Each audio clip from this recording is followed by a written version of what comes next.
A sudden shockwave has hit Moscow today as reports emerge claiming that several high-ranking Belarusian generals have refused to follow critical military directives, creating an atmosphere of confusion, urgency, and escalating tension.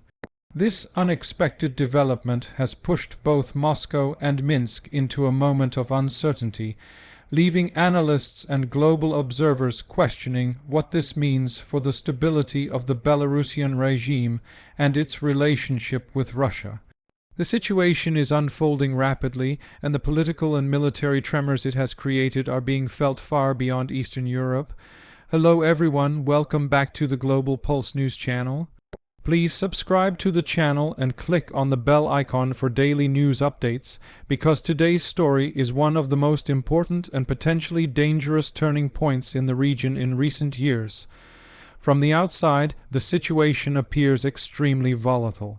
Several Moscow-based sources describe heightened security around key administrative buildings, unusual emergency gatherings at the Kremlin, and a sudden increase in encrypted communication between Russian and Belarusian leadership circles.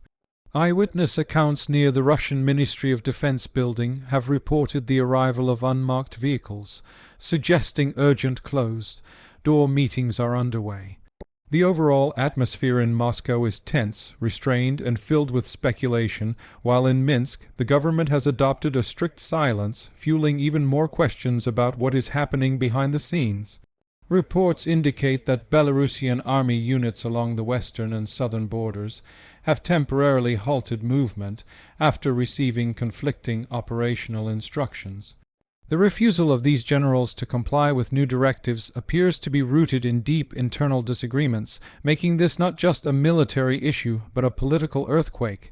Inside the power structure of Belarus, the internal tensions have reportedly been simmering for months. Senior officers have allegedly grown frustrated with the increasing level of outside pressure and the fear that Belarus could be dragged deeper into unwanted operations. These concerns have been compounded by growing distrust between some segments of the military leadership and the central government. This internal divide has now erupted into open refusal, an extremely rare development within a military known for strict discipline and centralized control. While publicly officials deny any conflict, privately there are fears that the chain of command could weaken if this resistance spreads to other military branches. The atmosphere within government institutions is said to be fragile, uncertain, and overshadowed by worry about what the next 48 hours might bring. As events unfold, the performance of the government response appears disorganized and reactive. Conflicting statements have emerged from Belarusian officials, while Russian authorities have taken a stricter tone, hinting that they expect immediate compliance from all allied forces. Military communication channels, typically disciplined and controlled, now appear to be strained, with delays and inconsistencies reported between field units and command headquarters. Intelligence agencies in the region believe that Moscow has increased pressure on Minsk, urging quick action to restore authority over the generals who refused orders. At the same time, European border forces are closely monitoring unusual military activity and shifts in troop posture, reflecting broader concerns about regional stability. Global markets, especially in Eastern Europe, have shown signs of nervousness, reacting to the possibility that political instability in Belarus could disrupt supply routes and energy corridors. In response to the growing crisis, a series of security measures have been rapidly deployed across both Belarus and Russia.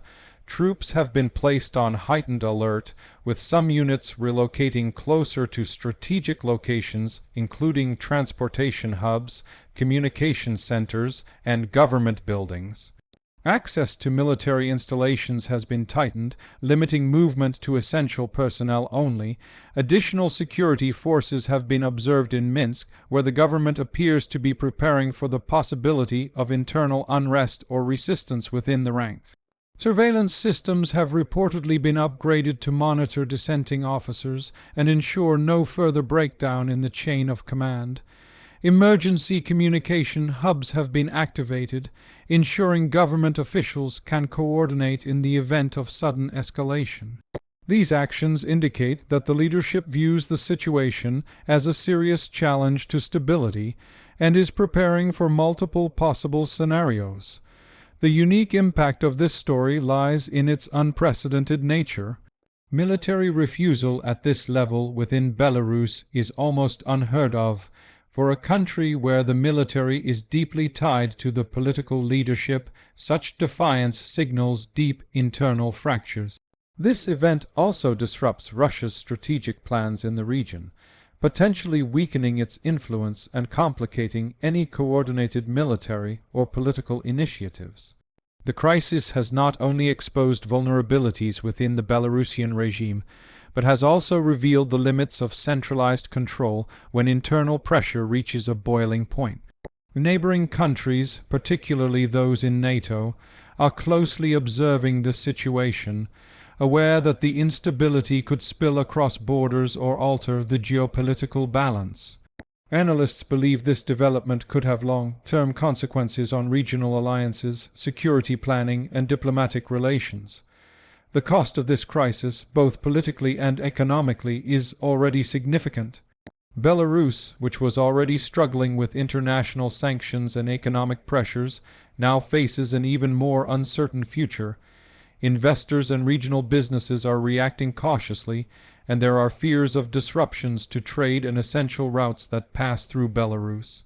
Russia, too, faces a price: increased military spending, diplomatic strain, and the potential embarrassment of losing influence over a key ally. The political consequences could be severe if the crisis deepens, potentially impacting negotiations, alliances, and Moscow's broader strategic ambitions. If the situation escalates further, Belarus could experience even tighter sanctions from Western governments, increasing economic instability and isolating the regime further. As the events continue to unfold, it becomes increasingly clear that the refusal of Belarusian generals to follow certain directives is not an isolated incident, but a symptom of a deeper structural problem within the country's leadership. The internal distrust, external pressure, and lack of unified command have collided in a way that threatens long-term stability. In Moscow, the leadership is likely calculating every possible outcome, aware that any misstep could lead to a broader political crisis. Meanwhile, ordinary citizens in both countries watch anxiously, wondering whether this represents the beginning of a significant shift in Eastern European politics or a temporary shock that will soon be contained. This moment is more than just a political story. It is a turning point that could reshape alliances, trigger changes within military leadership, and influence the trajectory of both Belarus and Russia for years to come. Whether the government manages to regain full control or the internal disagreements continue to grow remains to be seen. What is clear is that the region is entering an unpredictable phase, and the world is watching closely, aware that even a small spark in this geopolitical environment could ignite larger consequences. Thank you for watching this in-depth analysis. Be sure to subscribe to Global Pulse News and click the bell icon to stay updated as this story develops. More information is expected in the coming hours, and we will continue to monitor the situation closely to bring you accurate and timely updates. Stay informed, stay aware, and join us again as we uncover the next chapter of this unfolding crisis.